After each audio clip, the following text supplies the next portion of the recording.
There are two main branches of Islam, Sunni and Shiite. Their differences date back to a leadership dispute following the death in 632 of the founder of Islam, the Prophet Muhammad. Most of the Prophet's companions supported his friend and father-in-law Abu Bakr as his successor, but others believed power should have passed to Ali, the Prophet's cousin and son-in-law, and Ali's sons and their descendants. Despite contrasting theological and religious practices, the world's 1.6 billion Muslims are united in agreement that Allah is the only God and the Prophet Muhammad is his messenger.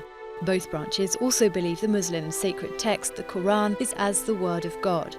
Sunnis are the majority across the Islamic world, representing 80% of Muslims. In the Middle East, Saudi Arabia is widely considered the most powerful Sunni country, while Iran is the Shiite Muslim powerhouse. Staying in the Middle East, Shiites are also the majority in Iraq and Bahrain. In addition, there are significant Shiite communities in Pakistan, Lebanon, Yemen, Syria, Saudi Arabia, and the Gulf. Differences between the two, often fueled by politics, have led to violence in a number of countries recently, including Syria and Iraq. In Syria, Sunnis have increasingly dominated the opposition to President Bashar al-Assad's regime. Assad belongs to the Alawite sect, an offshoot of Shiite Islam. During the three-year conflict, Shiite Iran has backed the Damascus government. Sunni Saudi Arabia has helped fund the rebels. In Iraq, meanwhile, the 2003 US-led invasion that toppled Saddam Hussein's Sunni-dominated regime led to a dramatic shift in power as the long-oppressed Shiite majority took over. This triggered sectarian fighting, which has again engulfed the country.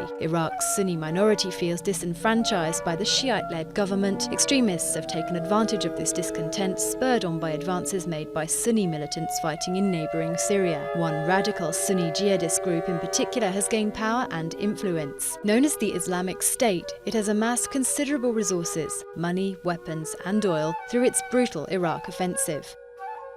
IS has declared a strict Islamic regime in territories it controls in Syria and Iraq and seeks to expand to other Muslim countries.